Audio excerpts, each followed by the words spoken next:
नमस्कार, आप सभी का आजकल के न्यूज़ कार्यक्रम जो है हार्दिक स्वागत है। और मेरे साथ मौजूद हैं इस समय मानस राज। तो आज हम जिस विषय पर बात करने के लिए आपके बीच आए हैं वो काफ़ी चर्चा में है इस समय। चर्चा में इसलिए है कि खालिस्तान के जो समर्थक बताए जाते हैं अमृतपाल सिंह, तो आज हम खालिस्तान के बैकग्राउंड के बारे में बात करेंगे। तो हार्दिक स्वागत है आपका मानस। तो आज हम जानना चाहते हैं आपसे कि खालिस्तान का जो बैकग्राउंड है, कहाँ से इसकी शुरुआत हुई, कहाँ से इसकी उत्पत्ति हुई, तो इस सब के बारे में आपसे हम सवाल करेंगे। तो पहला सवाल मेरा यही है कि आखिर खालिस्तान शब्द का उपयोग कहाँ से हुआ और इसकी शुरुआत कैसे हुई? देखिए, ये शब्द कोई नया नहीं है। 1923 में हमने देखा होगा, जब अंग्रेज़ हमारे यहाँ कॉलोनियल पीरियड चल रहा था, जब वो औपनिवेशिक काल चल रहा था देश में, तो उस समय से ये मांग उठती आ रही है। और ये अंग्रेज़ों का बोया हुआ कह सकते हैं एक बीज है, क्योंकि जब आप अनडिवाइडेड पंजाब, जो अविभाजित पंजाब है, जिसका कुछ हिस्सा पाकिस्तान में चला गया था जी। तो एक शुरू से एक फीलिंग थी वहाँ पे कि हमें एक स्टेटहुड चाहिए, स्टेटहुड। और 1966 तक हम जानते हैं कि पंजाब को पूर्ण राज्य का भी दर्जा नहीं दिया गया। जी। तो एक अंदर से डिससेटिस्फैक्शन की भावना थी उनमें, पंजाब के लोगों में, कि हमारी सुनवाई नहीं होती है या हमें उस तरीके से नहीं देखा जा रहा है। क्योंकि भाषा के आधार पर जो प्रांतों की रचना हो रही थी भारत में, उस आधार पर भी पंजाबी एक महत्वपूर्ण भाषा थी। पर बिल्कुल। पंजाबी को उस तरीके से नहीं ऊपर लाया गया जिस तरीके से। हालांकि 1966 में जब स्टेटहुड मिलता है पंजाब को, जब पूर्ण राज्य मिलता है, तो उसके बाद से ये धीरे धीरे कहीं ना कहीं ये छिटपुट सुनाई देता है कि खालिस्तान और ये सब चीज़ें।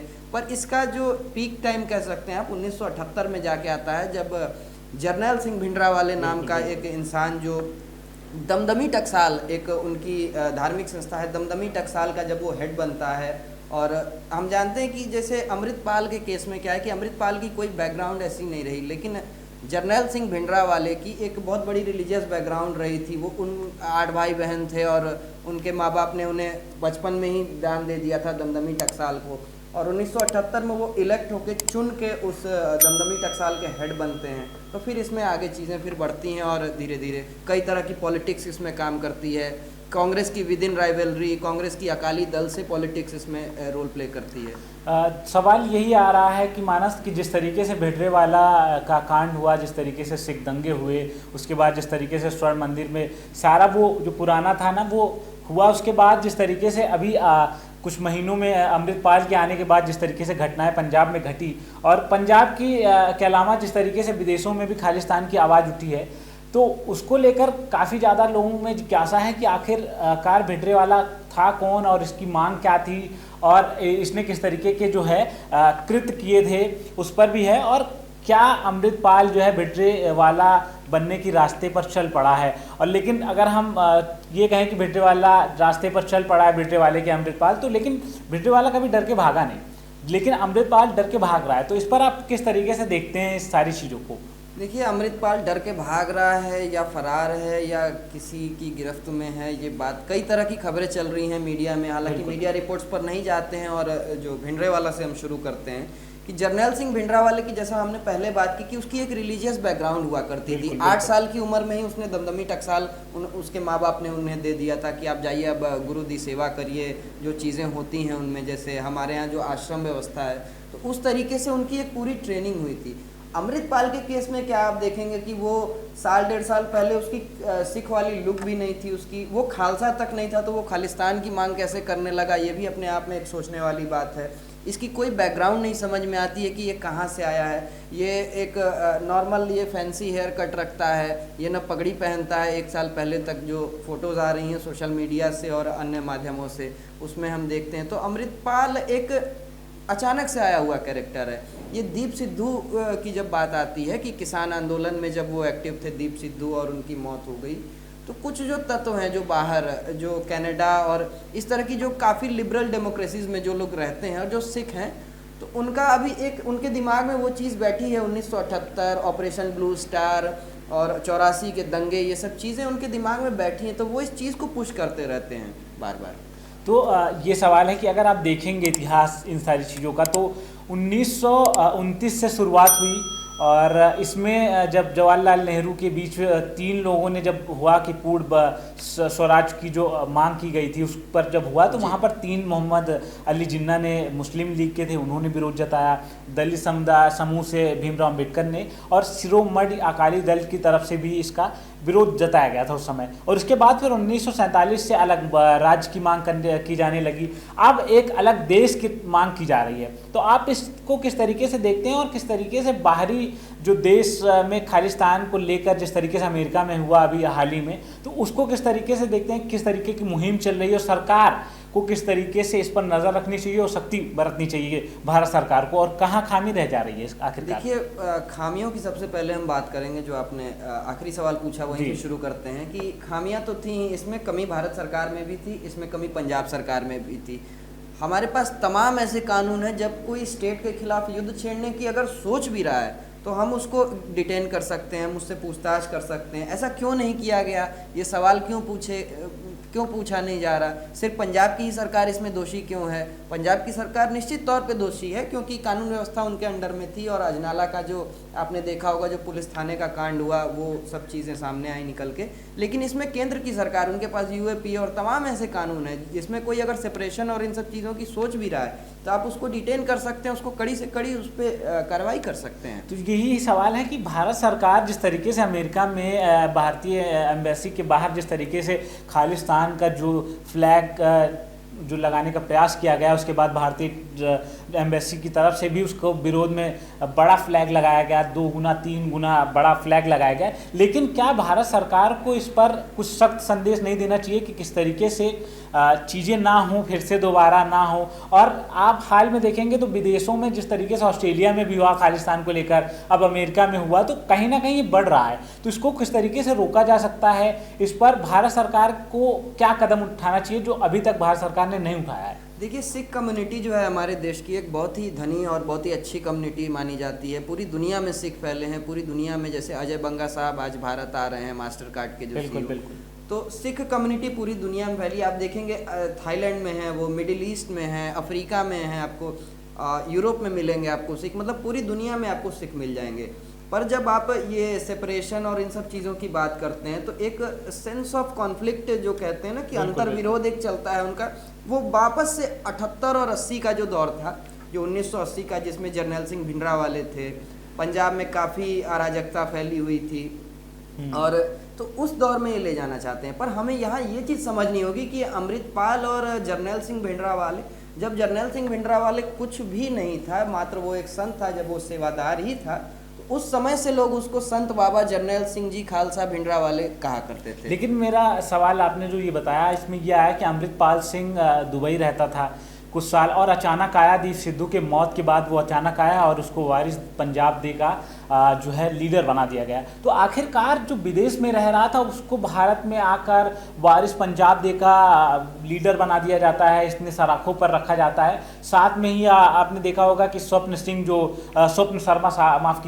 शर्मा ने स्टेटमेंट दिया कि ISI से भी इनके संबंध हैं। तो आप इसको किस तरीके से देखते हैं? क्योंकि पाकिस्तान भी लगा हुआ है कि भारत में भाई कुछ ना कुछ तो गेम होता रहे, तो इसको किस तरीके से आप देखते हैं? देखिए, पाकिस्तान की होल्ड जो है, जब से हमने आर्टिकल 370 जो संशोधन किया, उसमें एब्रोगेट कहना गलत होगा, हालांकि टेक्निकली वो एब्रोगेट नहीं हुआ है, उसमें संशोधन हुआ है।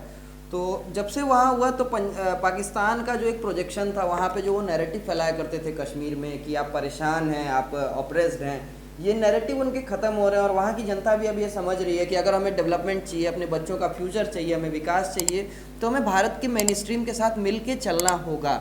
और उसमें दोनों साइड का अच्छा है, खून खराबे से किसी को कुछ नहीं मिलना। बिल्कुल बिल्कुल। यही केस होता है जब पंजाब के साथ, जब वो उस दौर में हम देखते हैं 1980 के दौर में, तो एक वायलेंस, एक भय का माहौल बना रहता था।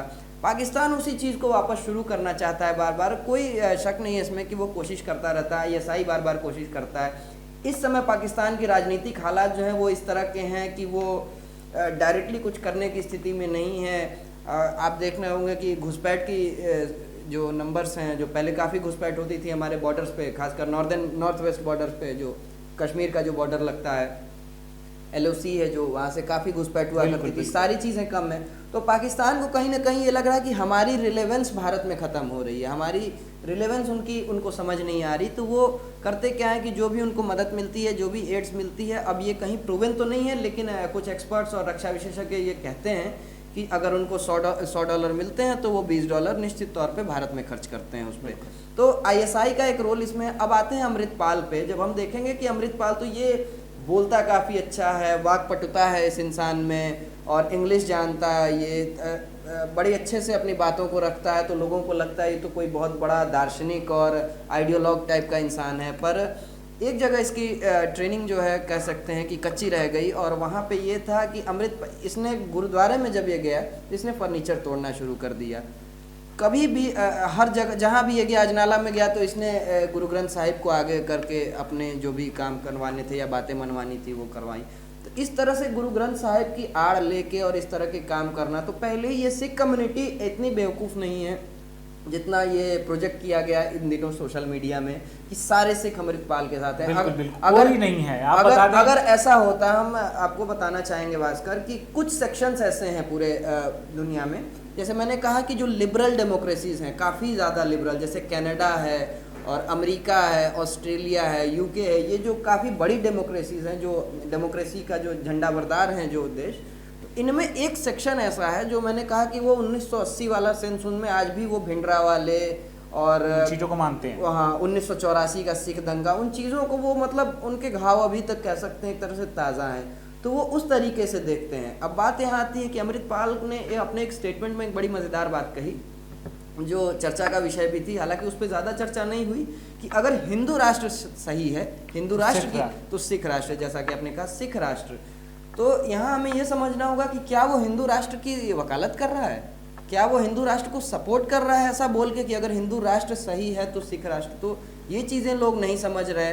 हालांकि पंजाब की पब्लिक उनके साथ नहीं है, क्योंकि 1980 का दौर था जो भास्कर, वो काफ़ी अलग था। बिल्कुल, बिल्कुल। उसमें कई सारी चीज़ें, उसमें स्टेटहुड था पंजाब का, कि पंजाब को पूर्ण राज्य का दर्जा मिले, एक भाषा और बोली का भी एक उसमें रोल प्ले था, जो वहाँ पे दरबारा सिंह और ज्ञानी जैल सिंह की कांग्रेस के अंदर जो पॉलिटिक्स थी वो भी थी, प्लस कांग्रेस को अकालियों को एक साइड करना था, तो अकालियों को साइड करने के लिए उनको कोई ऐसा चाहिए था। और ये ऑफिशियली, ये आप जब मार्क टली की किताब पढ़ेंगे तो Indira Gandhi, Mrs Gandhi last battle नाम से उनकी एक किताब है, और मार्क टली और सतीश जैकब जी ने लिखी है 1984 के पूरे घटनाक्रम पे। जब आप उसमें पढ़ेंगे तो उसमें उन्होंने साफ साफ ये बताया है कि ये इसका कोई मतलब एक कारण नहीं था, उस समय कई मेजर पॉलिटिकल कारण थे जिसके कारण ये चीज़ें उठ खड़ी हुई। पर अभी ऐसा कुछ नहीं दिखता। ये आदमी अचानक से दुबई से आया दीप सिद्धू की जगह लेके, और दीप सिद्धू को ये लोग शहीद कह रहे हैं। शहीद का तो मतलब ही कुछ अलग होता है। बिल्कुल बिल्कुल। जो हमारे एक्सीडेंट में मौत हुई थी तो शहीद नहीं कहा जा सकता, शहीद तो नहीं कहा जा सकता। और ये जो बाबा बंदा बहादुर थे, जो हमारे गुरु जी के सेवक थे, जो गुरु गोविंद सिंह और सिख धर्म में, तो उनके बेटे का कलेजा उनके मुंह में ठूस दिया था मुगलों ने, और उसके बावजूद उन्होंने हार नहीं मानी और फिर वो शहीद हुए। खौलते हुए तेल में डाला गया मतीदास को यहीं चांदनी चौक के पास। तो ये सब चीज़ें तो शहीद की परिभाषा अलग थी, और कहीं ना कहीं वो उन चीज़ों को गलत ठहराने का काम कर रही है, जो शहीद हुए हैं सही में और जो शहीद नहीं हुए हैं सही में। तो मैं आपको अब इस कार्यक्रम में बस इतना ही, लेकिन आपको बता दें अमृतपाल से जुड़ी जो खबरें आई हैं उसमें ये है कि उत्तराखंड और हिमाचल में भी अलर्ट जारी कर दिया गया है। कहा यह जा रहा है कि अमृतपाल जो है उत्तराखंड में भी भाग कर जा सकता है या हिमाचल में भी भाग कर जा सकता है। हरियाणा में अभी उसकी CCTV फुटेज आए जिसमें वो हरियाणा में भी देखा गया था, लेकिन अब पुलिस का मानना है कि वो हिमाचल या उत्तराखंड में भाग कर जा सकता है। तो इस तरीके की खबरों के लिए आप जुड़े रहें हमारे चैनल के साथ, और इसी तरीके की खबर देखने के लिए आप चैनल को सब्सक्राइब जरूर कर लें। धन्यवाद।